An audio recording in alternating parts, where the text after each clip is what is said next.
Habib Nurmagomedov in the black and gold. Dastyn Porea is in the blue with gold.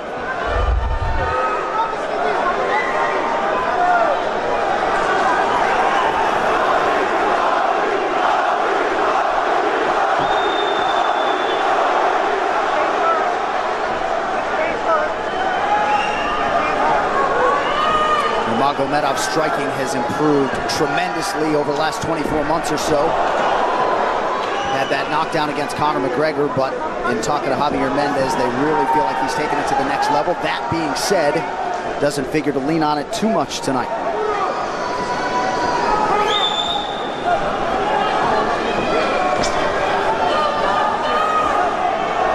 Right now, these guys are just filling each other out. Nothing too crazy going on, obviously. We should start pressuring soon, and we've seen Dastyn just look for that calf kick pretty much so far. Keep his body on the outside, get that lead foot advantage.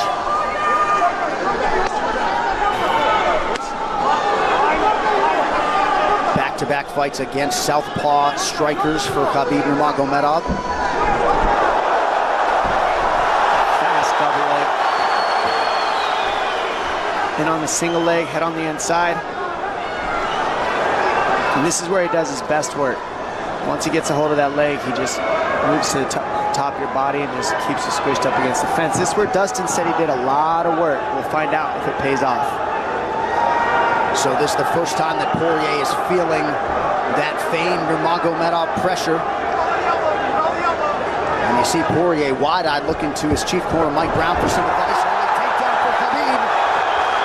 This is where he wants to be. This is where he beats everybody. He gets behind you underneath these arms, and he can just stay here for 5 minutes. It's hard to get him off you in this position. He'll beat your legs up with the knees, and then just make you carry his weight so you got nothing in you after. Outstanding control by Nurmagomedov. Now transitions to the back of Dastyn Porea. Couple hooks in.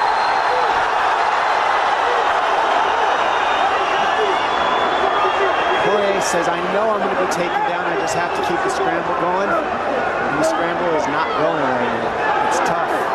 Porea got raked across the eye there a little bit by Nurmagomedov. Now working on a little bit of a neck crank, not under the chin. It hurts, but it doesn't choke. It just makes things miserable, and that's what Habib does so well, is he just makes things miserable for you. Hangs on your hands, beats you up, cranks your neck, keeps the pressure, makes you carry his weight. That's what we're seeing here.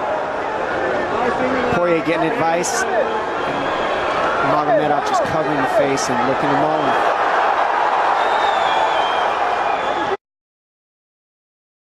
Minutes to go in the round. You see Nurmagomedov wisely trying to upset the breathing pattern of Porea. Porea, Brazilian Jiu-Jitsu black belt, trying to turn into the choke here, Dom. Yeah, he can't. It's not a choke, it's just he makes it real nasty on you, Habib. And that's what's happening right now. And see how he stays in that position no matter what, underneath both arms, and that's just not a fun position to be in if you're Porea. Good job switching it around by him. So Dastyn back to his feet, lands in knee to the body of Nurmagomedov. But no separation for Porea, which could prove problematic. Well, he keeps getting behind his arms like that, and that's going to be an issue. And you see how he trips him. That's one of Habib's best weapons, is he trips you while he's taking you down over and over. And he's attacking your legs with the foot sweeps while he's attacking your upper body, and that's a big difference. Right, the simultaneous attacks, the subtleties, the nuances. And notice his head is always higher than his opponent, and that makes you carry his weight as well. There's the trips. Those are what make the difference, is that he trips you while he's clinching you. A lot of guys aren't using that at the same time. Still behind the arms. Habib 3 for 4 on his takedown attempts thus far. Nice switch, but it's not enough because he keeps the hands locked. And you know, in wrestling, traditional wrestling, it's illegal to keep your hands locked. In a fight, that's why it's illegal in a wrestling match. It's hard to get away. Already north of 3 minutes of control time for Nurmagomedov. Porea has really been put on the defensive early in this fight. Some nice ground strikes now from the champion. Oh, big elbow from Habib. Porea forced to squirm out. Nurmagomedov Nurmagomedov at his mauling best in round one. Daya Davis, Boca Boxing District there in South Florida. Poirier threw just 6 significant strike attempts in that opening round. They want more offense here, and they want him fighting on a napkin in the center of the octagon. And that's what he's got to do. He's got to get the respect with his hands early, otherwise Habib can just keep wrestling him. But more than anything, they're saying keep going for that switch, and it's working, but you got to keep the leg when you switch. If you keep the leg, even if Habib keeps his hands locked, at least it gives you some leverage. He's got Poirier thinking right now, especially after that takedown. Poirier backing up here, early round 2.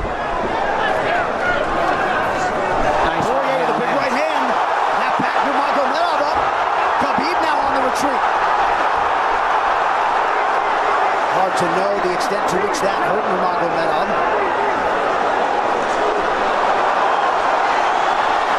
Poirier loaded up on that right hand. Habib able to avoid it. Poirier got to throw like this. This is what he's got to do. He's got to get respect. Nice kick to the body by Poirier, and then he slipped.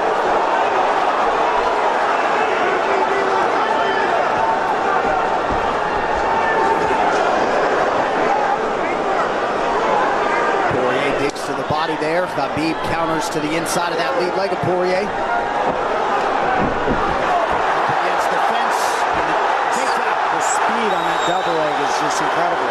And that's a real difference in anything that people feel is how fast he can shoot. What an atmosphere in this arena with every strike that's thrown, takedown that's secured. Incredible.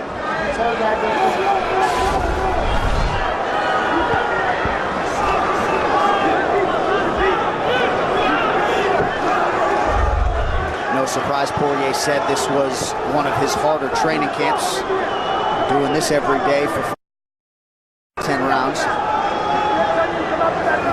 And right here, just in this position, you see Habib just waiting because he's making Poirier carry all his weight, and it's just so tiring the way he hooks the leg and keeps your head. It takes so much energy to get up from these positions, and that's what Habib does well. And now he's got his legs hooked while he's controlling the hands.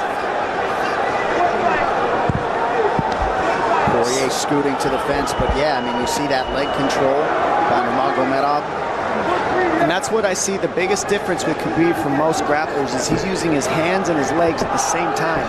Most wrestlers are just using their upper body and their feet are touching the floor. They're just using their upper body and that's it. He uses both at the same time, and it gives him just his weapons at all times on the mat. And it looks like Poirier has been cut open fairly significantly around that left eye. And a lot of times you see guys with their head is lower than the man up against the fence, but Habib's generally higher than the guy on bottom, and that's making him carry the weight, and that's why he always ends up behind the back here. Not sure what cut Poirier, but that is a significant cut and bothering him.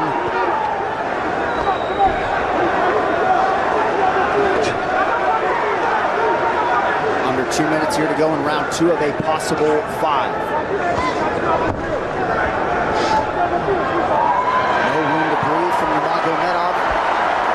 See how he's hooking the ankles there. It just really offsets the hips, keeps you from being able to be strong up against the fence, and he'll keep going back and forth between hooking the ankles, going to a double leg, hooking the ankles up and down, up and down.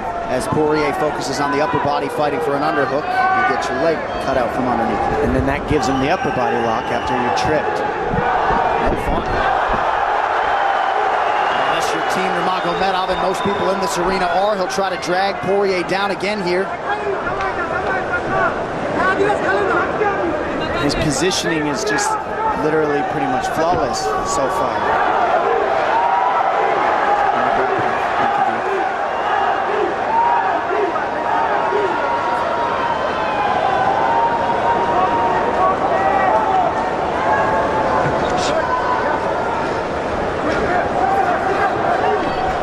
Nurmagomedov 5 for 6 on his takedown attempts thus far. We'll see if Poirier can get away from the fence here. No, unable to do so.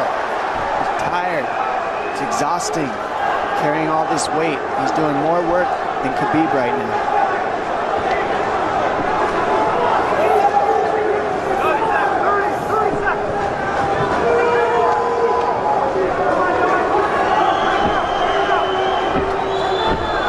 There's the trips, and it's just the back and forth battle of the trips and the upper body clinch that's just hard to deal with. You go with good judo players, that's what it feels like. They're always tripping you, and then you lose your upper body balance and stability, and then you're just behind. Oh, nice knee from Nurmagomedov. He has largely muted Dustin Poirier's offense through 10 minutes. 2-0 Habib. Round 3 is brought to you by P3, the official protein snack of the UFC. Little frustration from Dustin Poirier on the stool there after round 2. See if he can get his hands going here in round 3.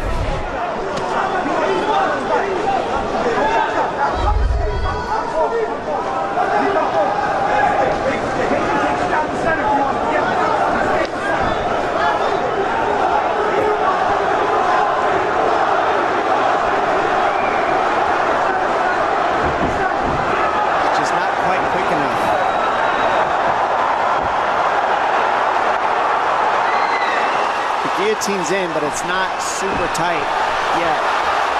Now it's in. Dustin Poirier working on a guillotine here.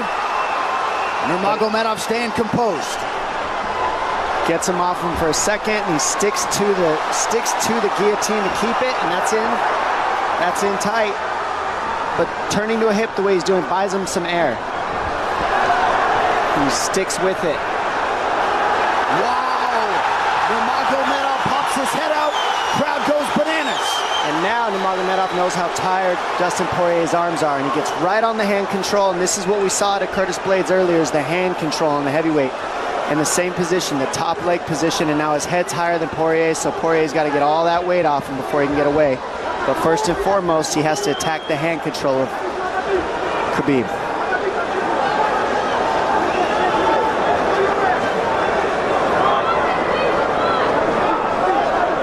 See Habib's father, Abdulmanap, right there. Proud to be in his son's corner tonight. Now, a possible... Nope, Nurmagomedov bails. It's enough to make it real ugly. It's just mean. Neck cranking you, always cross your jaw. You can't breathe, it hurts your nose. And it's not really... That's in. That's in. Nurmagomedov under the chin. There's the top! Habib Nurmagomedov, 28-0! Incredible. Absolutely incredible the way he dominates people in the grappling. Never seen anything like it. And they like that a lot more than what happened the last time around. The standard upon which all lightweights will be judged. Habib Nurmagomedov delivers yet again. The perfect streak continues. And Dominic, in modern day mixed martial arts, this is just so difficult to do, and yet he continues to take on the lightweight division. Ladies and gentlemen, referee Mark Goddard has called a stop to this contest at 2 minutes, 6 seconds of the third round, declaring the winner by submission due to a rear naked choke, and still the undisputed UFC lightweight champion of the world, Habib, the Eagle Nurmagomedov.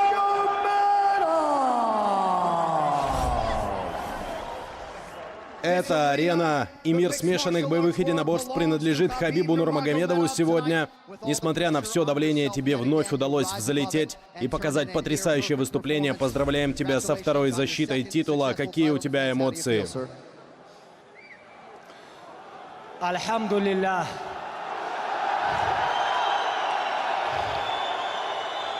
Альхамдулиллах.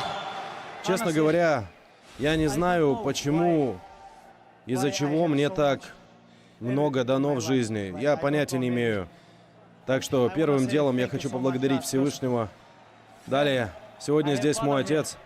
Отец, я хочу сказать ему спасибо. Иди сюда, тренер. Здесь также мой тренер Хавьер Мендес. Здесь мои братья, все. Мы большая сплоченная семья, мы вместе росли. И все, что у меня есть, всего, я добился благодаря своей команде, отцу, спарринг-партнерам, братьям. Ислам, Зуба, все здесь, Абубакар, Умар. В общем, все, если кого-то забываю, извиняюсь, мои дяди. Альхамдулилля, я хочу поблагодарить всю свою команду. И почему я надел эту футболку? Я знаю, что Дастин занимается благотворительностью. Ребят, я обязательно продам эту футболку. И все вырученные деньги отправлю Дастину Porea. Вот что я хочу сделать, знаете? И почему у нас было так много взаимоуважения перед боем? Потому что в мой предыдущий бой против этого булшит-болтуна происходила куча всего сумасшедшего, и я хотел забыть все это. И мы показали, в чем действительно заключается ММА. Главное здесь уважение. Когда ты приходишь в зал, самое первое, чему твой тренер и все остальные учат тебя, это то, что нужно уважать зал, нужно уважать одноклубников, тренеров, нужно обязательно поддерживать чистоту в зале. В общем, уважение — это самое главное. ММА не строится на трэш-токинге. Именно это мы показали с Дастином Pore и его отличной командой. Знаете, в общем, спасибо всем большое. Сейчас хочу пару слов на русском сказать. Большое спасибо всем, кто приехали с России, с Дагестана, со всех стран СНГ, со всего мира. Большое вам спасибо, что приехали. Я столько папах здесь вижу. Я очень горд этим, потому что это культура не только Дагестана, не только Чечни, Ингушетии, всего Северного Кавказа. Там, где я вырос, в горах, мы носим папаху не потому, что каждый может ее носить. У тебя должна быть в первую очередь честь, ты должен быть мужчиной. Женщины у нас папахи не носят, у нас настоящие мужчины носят папахи. Так что вам большое спасибо. Я когда видел эти папахи, я заряжался энергией, когда заходил сюда. Большое спасибо всем, алхамдулилля. Я хочу предоставить слово моему отцу и тренеру Хавьеру. И так как Хавьер немного постарше, я думаю, пусть он начнет. Я хочу сказать, что доволен его работой, и он выполнил план отца. Это все, что я хочу сказать. Он отработал по плану отца. Абдулманап, потрясающая работа. Мы также поздравляем вас. И, Хабиб, перед тем, как я отпущу тебя, я знаю, что ты долго ждал этого возвращения. Ты упоминал имя Тони Фергюсона на этой неделе. Что ты можешь сказать о грядущей третьей защите титула? Последние 2 года были очень загруженными у меня. Так что я хочу немного отдохнуть. На моих плечах было колоссальное давление. Так что дайте мне немного времени, может, пару дней, и я отдохну. Спасибо, ребят. Один из величайших чемпионов, которых видывал этот октагон, непобежденный чемпион легкого веса. Орел, Хабиб, Нурмагомедов. И давайте пообщаемся с, как всегда, достойно ведущим себя Дастином Pore. Я знаю, что поединок прошел не так, как ты этого хотел. Как тебе эта поддержка здесь, в Абу-Даби? Ты всегда будешь любимцем фанатов. Я понимаю, что ты расстроен, но как этот поединок прошел относительно твоих ожиданий в преддверии него? Ну, я ожидал, что он будет давить, знал, что много времени проведу у клетки. Я чувствую, что просто подвел себя. Я отдал многое, готовясь к этому бою. Я думал, что карьера подготовила меня к этому моменту, но...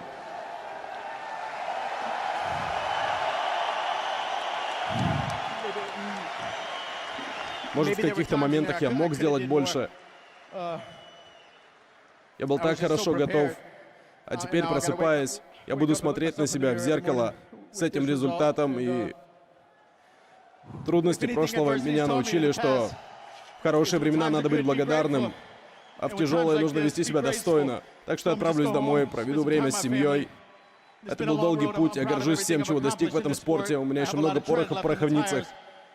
Но сейчас мне нужно время, чтобы обо всем подумать.